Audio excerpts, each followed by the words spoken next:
Hello मेरे मित्रों, कैसे हो आप सब लोग। आशा करता हूँ कि आप सब लोग बहुत बढ़िया और अपनी जो स्टडी है काफ़ी अच्छे तरीके से कर रहे हैं।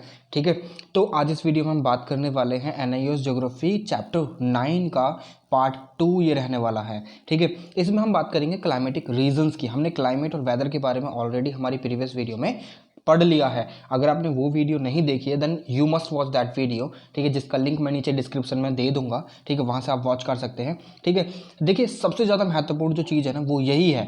ठीक है, क्लाइमेटिक रीजंस कि यहाँ पर जो है क्लासिफिकेशन है एक, जो मैं आपको यहाँ पर समझाने वाला हूँ। और दूसरी आगे आने वाले जो रीजंस अगर आपके दिमाग में भर जाएंगे ना क्लाइमेट चेंज हो किससे रहा है, तो ये चैप्टर आपके लिए हलवा है। ठीक है, तो चलिए चालू करते हैं वीडियो को बिना समय गवाए। मगर अभी तक अगर आपने चैनल को सब्सक्राइब नहीं करा then do hit the subscribe button, अपने दोस्तों के साथ शेयर कीजिए, वीडियो को लाइक कीजिए। ठीक है, तो चलिए चालू करते हैं वीडियो को। स्वागत है आपका इन्फॉर्मेशन ज्ञान में। मैं हूं आपका दोस्त अरुण।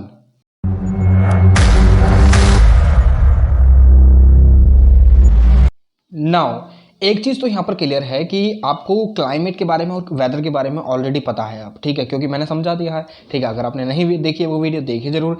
तो अब वो चीज़ जब आपको पता है तो यहाँ पर हम देखेंगे कि देखिए ग्लोबल जो है ना, ग्लोबल में हर जगह एक जैसा क्लाइमेट नहीं पाया जाता है। You know this thing. ठीक है, क्योंकि हर जगह का क्लाइमेट अलग अलग है।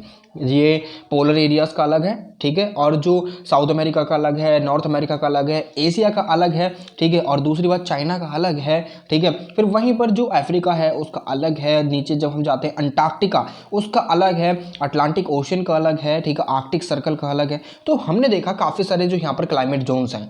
अब इनको कहीं ना कहीं अच्छे तरीके से बांटने के लिए काफ़ी सारी थ्योरीज जो है प्रोपाउंड करी गई, मगर यहाँ पर जो एग्जैक्ट जो सटीक वो होती है ना थ्योरी, वो नहीं है अभी भी। मगर हाँ, यहाँ पर एक क्लासिफिकेशन है जिसके द्वारा हम ये पता लगा सकते हैं कि कहाँ पर कौन सा एक क्लाइमेट जोन पड़ता है। ठीक है, वो थ्योरी किसके द्वारा थ्योरी किसके द्वारा प्रोपाउंड करी गई है, वो है हमारे कॉपन। ठीक है, कॉपन के द्वारा क्लाइमेट को क्लासीफाई करा गया अर्थ के ऊपर कि कितने क्लाइमेटिक जोन जो है वो अर्थ के ऊपर पड़ते हैं। ठीक है, वो हम अभी बात करेंगे आगे।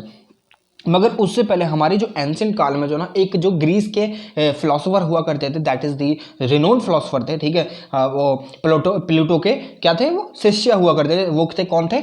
एरिस्टोटल। ठीक है, एरिस्टोटल वो थे। ठीक है, अब एरिस्टोटल ने भी इसी संदर्भ में काफ़ी ज़्यादा जो देखिए एरिस्टोटल की बात करें तो उन्होंने हर जगह में हाथ मारे, चाहे वो ज्योग्राफी हो, चाहे वो एस्ट्रोनॉमी हो, चाहे किसी भी चीज़ में, हर जगह उन्होंने कहीं ना कहीं हाथ दी हैं। ठीक है, और उन्होंने कहीं ना कहीं काफ़ी सारी चीज़ें जो हैं बहुत अच्छी अच्छी कहीं कॉन्ट्रीब्यूट करी हैं वर्ल्ड के लिए। ठीक है, अब यहाँ पर हम बात करें तो एरिस्टोटल के द्वारा भी काफ़ी जो अर्थ के जो क्लाइमेटिक जोन्स को कहीं ना कहीं क्लासिफाई करा गया था। ठीक है, किस किस में? एक तो टॉर्रिड जोन में, एक टेम्परेट जोन में और एक फ्रिज जोन में। ठीक है, ये तीन जोन जो है ये एरिस्टोटल यानी ग्रीक फिलोसोफर के द्वारा ये प्रोपाउंड करे गए थे कि हाँ जो अर्थ है ना वो इस तरीके से डिस्ट्रीब्यूटेड है, वहाँ पर जो क्लाइमेटिक रीजन है इस तरीके से डिस्ट्रीब्यूटेड है। अब ये क्लाइमेटिक रीजन क्या होता है? देखिए एक बहुत बड़ा भूभाग है। भूभाग यानी जो एक लैंड है, लैंड प्लेस, यानी मान लीजिए कोई भी रीजन मान लीजिए। ठीक है, वहाँ पर बहुत बड़ा ये भूभाग है। ठीक है, और वहां पर एक ही जैसा जो है ना टेम्परेचर भी एक ही जैसा है, वहां पर वेजिटेशन भी एक ही जैसा है, वहां की जो पॉपुलेशन है, वहां की वेशभूषा जो है वो सब एक ही जैसी है।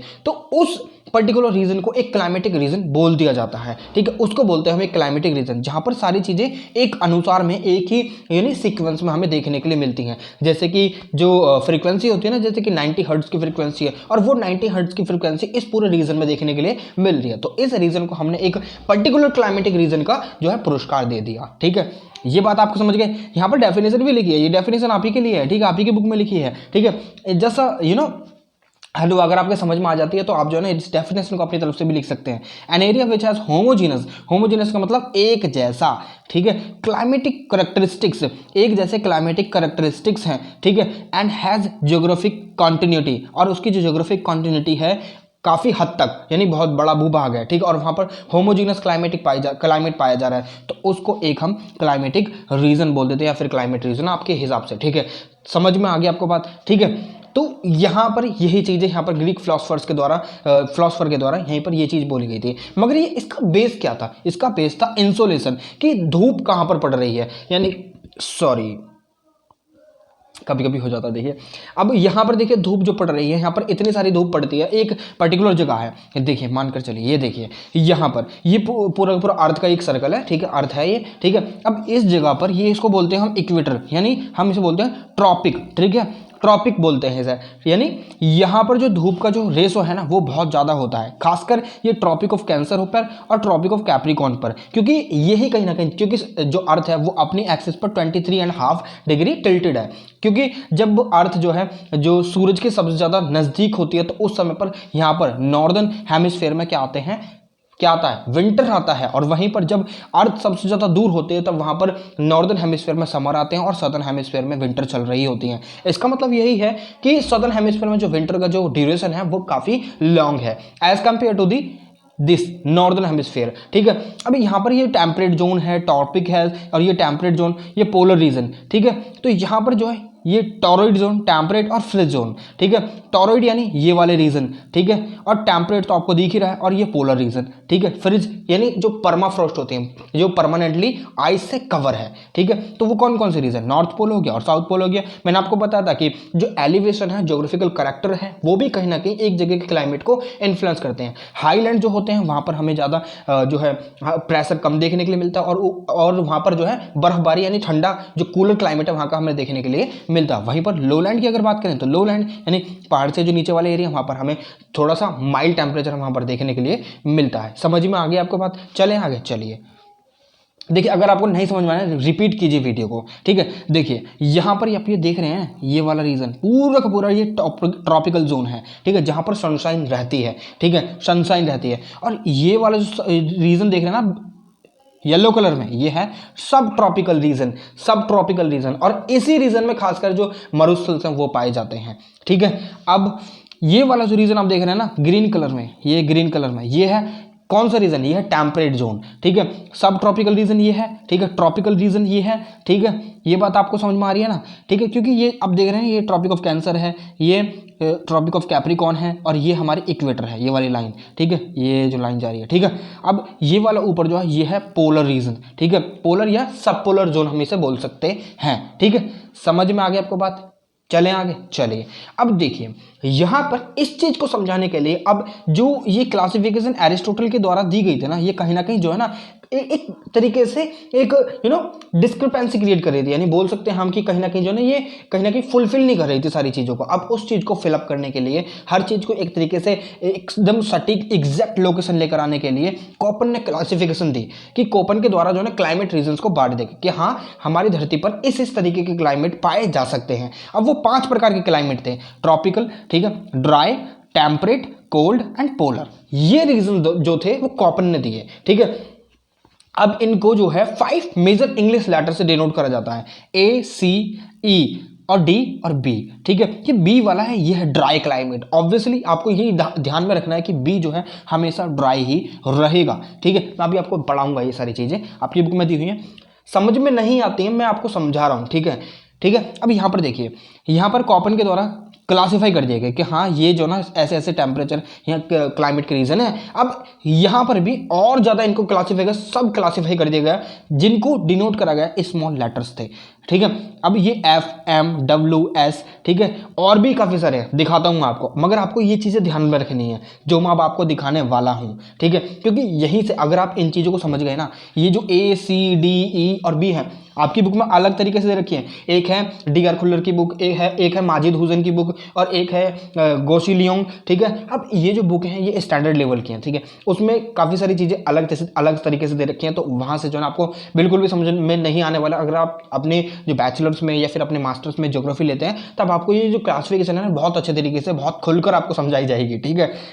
तो यहाँ पर आपको खाली सिर्फ जो फोकस करना है वो यहाँ पर करना है, मैं आपको समझा देता हूँ, ठीक है, कैसे कैसे क्लासिफिकेशन दी हुई है, ठीक है। चलिए रीजन देख लीजिए आप, ये इक्वेटोरियल रीजन जो गर्म रहते हैं हमेशा, ठीक है, इक्वेटोरियल रीजन यहाँ पर जो सूरज है उसकी किरणें हमेशा यहीं रहेंगी ही रहेंगी। ये जो पीला वाला रीजन आप देख रहे हैं ना, ये वाला रीजन, यहाँ पर जब नॉर्दर्न हेमिस्फीयर में समर होता है तो उस समय पर जो सूरज की किरणें होती हैं वो यहाँ पर ट्रॉपिक ऑफ कैंसर पर डायरेक्टली पड़ रही होती हैं। जब सदर्न हेमिस्फीयर में समर होता है तो यहाँ पर पड़ रही होती हैं, ठीक है। तो इसका मतलब ये वाला रीजन जो है ना, ये तो कहीं ना कहीं हमेशा, चाहे फिर वो समर कहीं भी चले, ये इस रीजन में हमेशा धूप आने ही वाली है। तो इसलिए यहाँ का जो क्लाइमेट है ना, वो वेट क्लाइमेट भी माना जाता है, ड्राई भी माना जाता है, और कहीं ना कहीं ह्यूमिड भी माना जाता है, क्योंकि यहाँ पर वर्षा भी भारी होती है, और यहाँ पर ITCZ भी आपको देखने के लिए मिलेगा, इंटर ट्रॉपिकल कन्वर्जेंस जोन, ठीक है, जहाँ पर दो ईस्टर्लीज यानी नॉर्थ ईस्टर्ली ट्रेड विंग्स और साउथ ईस्टर्ली ट्रेड विंड्स आकर कन्वर्ज होती हैं, इसलिए इसको कन्वर्जेंस जोन भी बोला जाता है। और इसको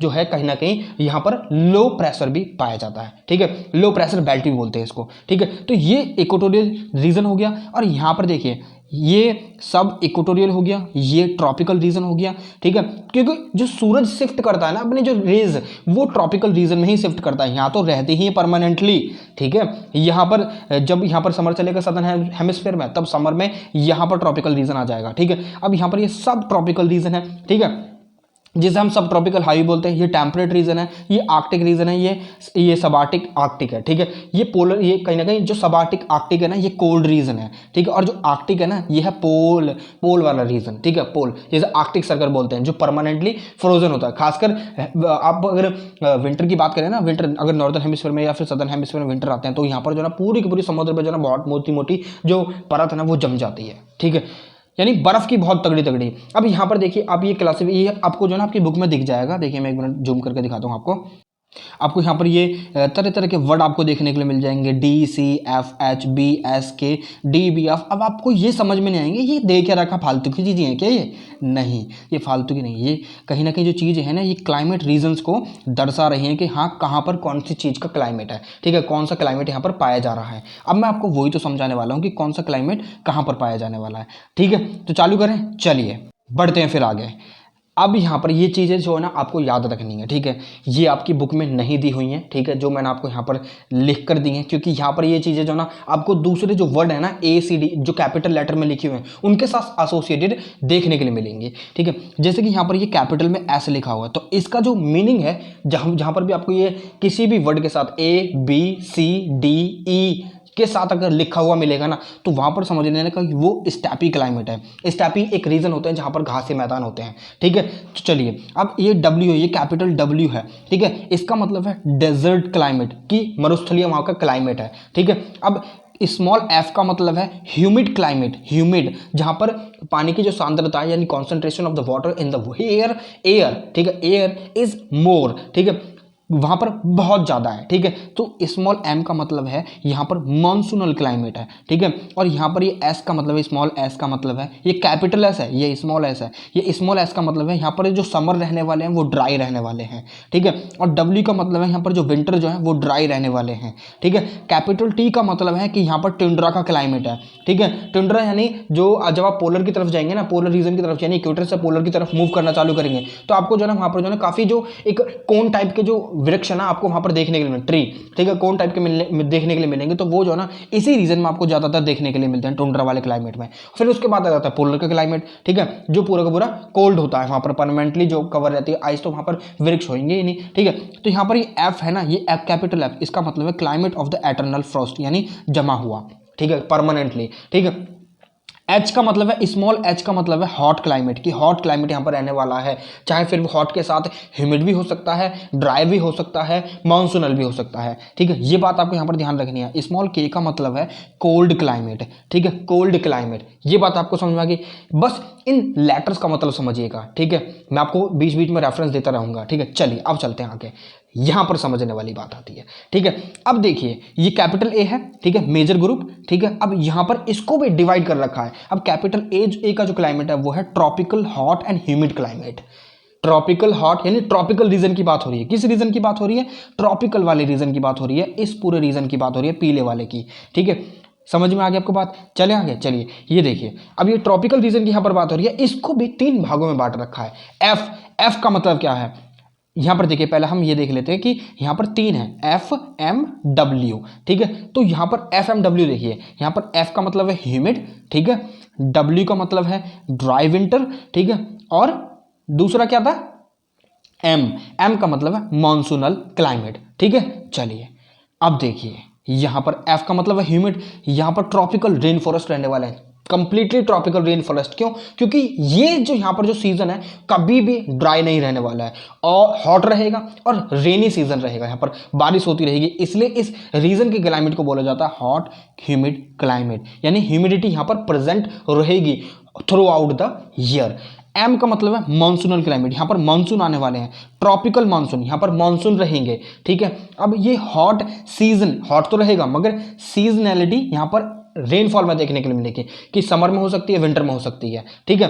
तो सीजनलिटी यहाँ पर देखने के लिए मिलेगी। जब ज़्यादा इवेपोरेशन होगा तो वहाँ पर बारिश भी होगी, तो इसलिए AM वाले को बोला जाएगा मानसूनल क्लाइमेट, ठीक है। अब मैं आपको देखिए इसके साथ साथ मैं आपको जो है ना दिखाऊंगा कि यह कहाँ कहाँ पड़ते हैं, ठीक है। अभी बस शांति बनाए रखिए। AW का मतलब है वेट, यानी विंटर ड्राई रहने वाले हैं, ठीक है, ड्राई रहने वाले हैं। तो tropical wet and dry climate यहाँ का सब ग्रुप बन जाता है। और यहाँ पर जो करेक्टरिस्टिक है इसके हॉट रहेगा, सीजनैलिटी यानी विंटर आपको देखने के लिए मिलेंगे ट्रॉपिकल रीजन में भी, ठीक है, यानी जो सब ट्रॉपिकल रीजन है ना वहाँ पर देखने के लिए मिले। और यहाँ का जो रीजन है वो है सब सवाना क्लाइमेट, यहाँ का सवाना यानी यहाँ पर झाड़ियाँ आपको देखने को मिलेंगी, ग्रासिया मैदान आपको यहाँ पर देखने के लिए मिल जाएंगे, ठीक है।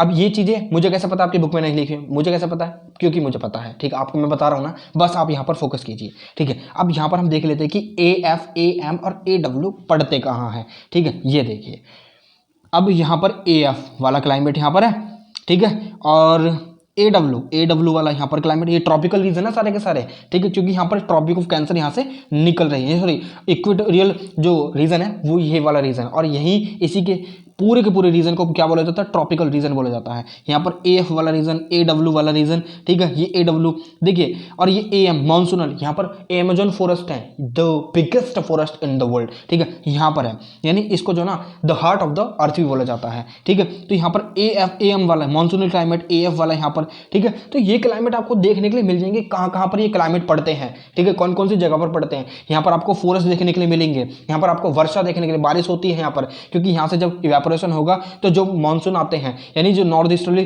साउथ ईस्टर्ली ट्रेड विंड होती हैं, वो कहीं ना कहीं यहीं पर तो बारिश करवाती हैं, ठीक है। जब ये यहाँ पर बारिश करवाती हैं, फिर ये जो है ना जब यहाँ पर जाती है, ये हवा यहाँ पर जाती है तो ये कहीं ना कहीं ठंडी हवा आती है, और यहाँ पर इसलिए ये डेजर्ट आपको यहाँ पर देखने के लिए मिलते हैं। जब ये नॉर्थ ईस्टर्ली आती है तो नॉर्थ ईस्टर्ली में तो मॉइस्चर रहता ही नहीं ना ज़्यादा। जब नॉर्थ ईस्टर्ली यहाँ से बहेगी, नॉर्थ ईस्टर्ली यहाँ से बहेगी, ठीक है, बह रही है, मानकर चलिए बह रही है, तो यहाँ पर माउंटेन है, माउंटेन से निकला। अब मैंने आपको माउंटेन बता दिए हैं कौन से, अब मुझे कमेंट बॉक्स में कमेंट करके बताइए कि यहाँ पर कौन से माउंटेन पड़ते हैं अफ्रीका में। जब ये माउंटेन सर्कल यहाँ पर आती है तो विंडवर्ड साइड में जितनी मानसून होते हैं तो वहाँ पर तो बारिश पड़ जाती है, मगर लीवर्ड साइड में कुछ नहीं होता, तो इसलिए यहाँ पर बारिश हमको ज़्यादा देखने के लिए मिलती है। इसलिए यहाँ को बोला जाता है सहारा मरुस्थल, ठीक है। इसलिए यहाँ का जो कोड है वो है BWH, ठीक है, क्लाइमेटिक रीजन का कोड, ठीक है। ऐसे ही आपको समझना है कि कहाँ कौन से क्लाइमेट पड़ रहा है, ठीक है। चलिए आगे चलते हैं। अब आपको मुझे बताने की जरूरत नहीं है, आप अपनी बुक में खुद समझ सकते हैं कि आपको देखिए काफ़ी ज़्यादा समय बिताना होगा अपनी बुक के साथ कि कौन सा क्लाइमेट कहाँ पर पड़ रहा है, ठीक है। अगर आपको कोई भी दिक्कत आती है then I am here to help you, ठीक है। तो यहाँ पर देखिए B, मैंने बोला था ना आपको ड्राई क्लाइमेट बोलते हैं इसको, यहाँ पर हमेशा ड्राई रहने वाला है। अब H और K यहाँ पर आ रहा है, स्मॉल h और स्मॉल k यहाँ पर आ रहा है। अब क्या मतलब है इनका, देखिए H का मतलब है यहाँ पर, स्मॉल h का मतलब है हॉट क्लाइमेट, ठीक है, और स्मॉल k का मतलब है कोल्ड क्लाइमेट। अब यहाँ पर आप ध्यान रखिएगा, स्मॉल h का मतलब है हॉट क्लाइमेट और स्मॉल k का मतलब है कोल्ड क्लाइमेट, ठीक है, ठंडा, ठीक है। अब यहाँ पर देख लेते हैं हम ये कह क्या रहा है। अब देखिए, अब H का मतलब है सब ट्रॉपिकल स्टेपी, यहाँ पर स्टेपी आपको जो है ना यहाँ पर हॉट क्लाइमेट आपको देखने के लिए मिलेगा। H है ना हॉट, ठीक है, और K का मतलब है कोल्ड, तो यहाँ पर सब ट्रॉपिकल स्टेपी आपको यहाँ पर देखने को मिलेगा। यहाँ पर अरिड हो सकते हैं, सेमी अरिड हो सकते हैं, और हॉट है, हॉट तो रहेंगे ही रहेंगे, इसलिए इसको बोला जाता है रीजन को हॉट स्टेपी क्लाइमेट। अब ये कहाँ पर पड़ता है वो भी देख लेते हैं, चलिए दिखाता हूँ मैं आपको। ये देखिए BWH हॉट क्लाइमेट है ना ये, ठीक है। अब यहाँ पर BWH और कहाँ पर है, ये देखिए BWH, देखिए कैलिफोर्निया में जो ना मोजिव डेजर्ट पड़ता है, ये मैंने बता दिया, मैं आपसे पूछने वाला था ये, ठीक है। मोजिव डेजर्ट पड़ता है, बहुत ज़्यादा टेम्परेचर है वहाँ का, even more than 55 degree Celsius in a year, ठीक है। तो यहाँ पर बहुत ज़्यादा गर्मी पड़ती है, तो ये आपको देख रहे हैं ना BSH, ठीक है, ये हॉट क्लाइमेट है सारे के सारे। और यहाँ पर जो घासी मैदान आपको जो ना ज़्यादा देखने के लिए मिलेंगे, मगर छोटी छोटी जो ग्रासेस है ना, जो जैसे कि मरुस्थलीय राजस्थान में जो देखने के लिए मिलते हैं वो आपको यहाँ पर देखने के लिए मिलेंगे, ठीक है। और इसलिए यहाँ पर इसका इस क्लाइमेट रीजन को क्या बोला जाता है, क्या बोला जाता है इस क्लाइमेट रीजन को, हॉट स्टेपी क्लाइमेट बोला जाता है, ठीक है। अब देखिए सब ट्रॉपिकल डेजर्ट, सब ट्रॉपिकल डेजर्ट, यहाँ पर हॉट डेजर्ट ये रहने वाला है, अरिड रहेंगे और हॉट रहेंगे, अरिड यानी मरुस्थलीय है, ठीक है। हॉट डेजर्ट क्लाइमेट यहाँ पर रहने वाला है, BWH जो मैंने अभी आपको दिखाया है, ठीक है, BWH, ठीक है। और BSH ये है ना, यहाँ पर ये स्टेपी मैदान आपको देखने को मिलेंगे BSH में, ठीक है। देखिए ये रहा BSH, ठीक है, ये BWH में अरिड है, मतलब पूरा का पूरा मरुस्थलीय रेत आपको देखने के लिए मिलेगी, ठीक है। अब ये BSK क्या है, मिड लैटिट्यूड स्टेपी बोलते हैं, और ये कूल रहते हैं, सेमी अरिड रहते हैं यहाँ पर, मतलब अरिड तो रहते हैं, semi arid in the sense कि यहाँ पर घास भी देखने के लिए मिलती है और कूल क्लाइमेट आपको देखने के लिए मिलता है। कहाँ पर, स्पेशली यहाँ पर जो ना, जैसे कि हमारा गोबी डेजर्ट हो गया, कहाँ पर पड़ता है गोबी डेजर्ट, आप ही बताइए, ठीक है। BSK देखिए यहाँ पर यह है, यहाँ पर पड़ता है गोबी डेजर्ट, ठीक है। चलिए मैंने बता तो दिया, दिख तो गया चलिए कोई बात नहीं, देखिए चाइना है ये, ठीक है। चाइना को ये मंगोलिया के साथ अटैच होती है, तो मंगोलिया और चाइना के बीच में पड़ता है गोबी डेजर्ट, ठीक है, जो ठंडा डेजर्ट भी है, ठीक है। और BWH यहाँ पर भी आपको देखने के लिए मिल जाएगा, ठीक है। और BWK यहाँ पर देखने के लिए मिला आपको, ठीक है। और कहाँ दिख रहा, BSK यहाँ पर देखने के लिए मिलेगा आपको, ठीक है। ये कहीं ना कहीं ठंडे इलाके हैं, ठीक है, तो ये ठंडे हैं सारे के सारे, ठीक है। ये मिड लैटिट्यूड के हैं और ये मिड लैटिट्यूड डेजर्ट हैं जो अरिड हैं, जहाँ पर कुछ भी नहीं पाया जाता। मगर ये ठंडे डेजर्ट जो हैं BW के, ये सारे के सारे क्या हैं, यहाँ पर कोई भी घासिया मैदान नहीं पाए जाते, घासिया मैदान नहीं है, यानी घास वगैरह नहीं पाई जाती BW के, ठीक है। मगर BSK में पाई जाएगी, जैसे BSK यहाँ पर है, ठीक है। और ये BSK और कहाँ पर है BSK, ठीक है। चलिए आप ढूंढ सकते हैं, ये BSK यहाँ पर था, ठीक है। और ये BW के यहाँ पर है, जहाँ BW के वहाँ पर कुछ भी घास नहीं पाई जाएगी, वो सीधा के सीधा अरिड है, ठीक है, डेजर्टेड एरिया। और BSK में आपको घास देखने के लिए मिल जाएगी, ठीक है। चलिए आगे बढ़ते हैं, देखते हैं, ठीक है। देखिए बैकग्राउंड में आपको नॉइज दिख रही होगी थोड़ी बहुत, बट उसको थोड़ा सा अवॉइड कीजिएगा, ठीक है। अब वार्म टेम्परेट क्लाइमेट के बारे में बात करते हैं, तो इसको भी 3 भागों में बांटा गया है। CS, S का मतलब क्या है, W का मतलब क्या है, F का मतलब क्या है, मैं आपको दिखा देता हूँ। देखिए स्मॉल S का मतलब क्या है, ड्राई समर, ठीक है। F का मतलब क्या है, ह्यूमिड क्लाइमेट। और तीसरा क्या था, W, स्मॉल W का मतलब क्या है, ड्राई विंटर, ठीक है। तो ये 3 चीजें हैं, W का मतलब ड्राई विंटर, S का मतलब ड्राई समर और F का मतलब ह्यूमिड क्लाइमेट, ठीक है। तो ये चीजें आपको यहाँ पर दे रखी हैं। S का मतलब ह्यूमिड क्लाइमेट, ठीक है। तो यहाँ पर मेडिटेरेनियन वाला क्लाइमेट है, यानी मेडिटेरेनियन सी के आसपास जितने भी एरिया है, तो यहाँ पर समर ड्राई रहेंगे, ठीक है, और माइल्ड विंटर रहने वाली है यहाँ पर, क्योंकि जो भी समुद्र किनारे जितने भी एरिया होते हैं ना, वहाँ पर आपको माइल्ड विंटर ही देखने के लिए मिलती है, ठीक है। और यहाँ पर आपको ह्यूमिड क्लाइमेट भी देखने के लिए मिलेगा। W का मतलब क्या है, यानी यहां पर W का मतलब है ये विंटर ड्राई, S का मतलब ड्राई समर, ठीक है। ये चीजें आपको ध्यान में रखनी है, मैं इसलिए आपको बार बार दिखा रहा हूं ताकि आपके दिमाग में बैठ जाए।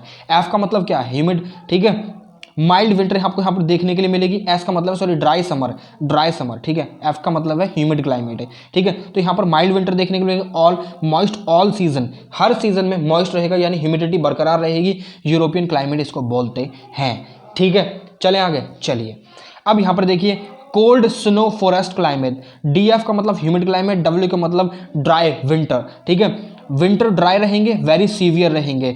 यहाँ पर F का मतलब ह्यूमिड, ड्राई रीजन कुछ भी नहीं रहेगा थ्रू आउट द ईयर। यहाँ पर विंटर जो है सीवियर रहेंगे, इसको बोलते हैं टाइगर क्लाइमेट। ये टुंड्रा से कहीं ना कहीं नीचे होता है, इसलिए यहाँ पर फॉरेस्ट आपको देखने के लिए मिल जाएंगे, मगर टुंड्रा में इतने फॉरेस्ट नहीं, आपको डेंसिटी ज़्यादा देखने के लिए नहीं मिलेगी। यहाँ पर क्यों डेंसिटी फॉरेस्ट की ज़्यादा देखने के लिए मिलती है, क्योंकि ये ह्यूमिड है, और पेड़ों को क्या चाहिए, पानी तो चाहिए, ठीक है। और पोलर क्लाइमेट, यहाँ पर टुंड्रा पड़ जाता है, T और F, ठीक है। अब ये T और F कौन से हैं, टी का है, जस्ट अ सेकेंड, देखिए T ये रहा, ठीक है। T का मतलब है टुंड्रा, ठीक है। और F का मतलब है ह्यूमिड, सॉरी ये नहीं, ये वाला देखिए F, ह्यूमिड क्लाइमेट, ठीक है। देखिए अब टुंड्रा वाले क्लाइमेट पे चलते हैं, ठीक है। ये देखिए आप, ये T है, ये F है, टुंड्रा, ठीक है। यहाँ पर tundra, very hot summer, short summer, ये सॉरी शॉर्ट समर, यानी जो समर सीजन आता है यहाँ पर बहुत थोड़े समय के लिए आता है। और वहीं पर अगर हम EF की बात करें तो यहाँ पर पोलर आइस रहती है, परपेचुअल आइस स्नो रहेगी, ठीक है। तो यहाँ पर ह्यूमिडिटी तो रहेगी फिर, ठीक है। पोलर आइस कैप यहाँ पर रहने वाले, परमाफ्रोस्ट जिसे हम बोलते हैं। अब ये हाईलैंड जो है, हाईलैंड तो आपको पता है कि स्नो कवर से ये कहीं ना कहीं कवर रहते हैं थ्रू आउट द ईयर। तो ये पूरे के पूरे जो क्लाइमेट रीजन है मैंने आपको समझा दिए हैं, ठीक है। अब देखिए देखिए ग्रुप ए क्लाइमेट जितने भी हैं उसमें कहीं ना कहीं जो टेम्परेचर रहता है, मीन टेम्परेचर रहता है वो less than 18 degree Celsius, sorry greater than 18 degree Celsius रहता है। यहाँ पर जो हाई रेनफॉल देखने के लिए मिलते हैं थ्रू आउट द ईयर। अब ग्रुप बी के जो क्लाइमेट रहते हैं इनको बोलते हैं ड्राई क्लाइमेट, ठीक है। इसमें भी इनको कैटेगराइज करेगा जो BWH है, इसमें जो टेम्परेचर रहता है ग्रेटर देन 18 डिग्री सेल्सियस रहता है और BSH में रहता है ग्रेटर देन 18 डिग्री, ठीक है। मगर वहीं पर के का जो कोल्ड क्लाइमेट होता है वहां पर हमें जो टेम्परेचर है वो कहीं ना कहीं लेस देन 18 डिग्री सेल्सियस देखने के लिए मिलता है हमेशा, ठीक है। इस टाइप की क्लाइमेट इसलिए इन्हें बोला जाता है। अब ये ग्रुप सी का जो क्लाइमेट है इसको बोला जाता है वार्म टेम्परेट रेनी क्लाइमेट।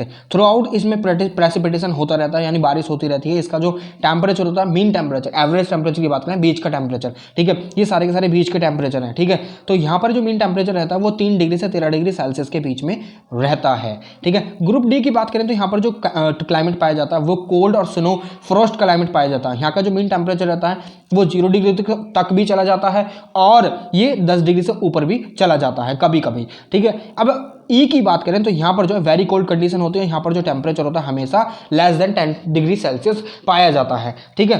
तो ये पूरे के पूरे जो क्लाइमेट रीजन है आप यहाँ पर भी देख सकते हैं, ठीक है। आपकी बुक में भी दिए हैं ऑलरेडी, ठीक है। तो पहली वाली बुक आपकी इसमें दिए हुए हैं ये सारे नौवें चैप्टर में, ठीक है। तो ये आपका पूरा का पूरा जो कहीं ना कहीं टॉपिक है क्लाइमेट रीजन का पूरा कवर हो चुका है।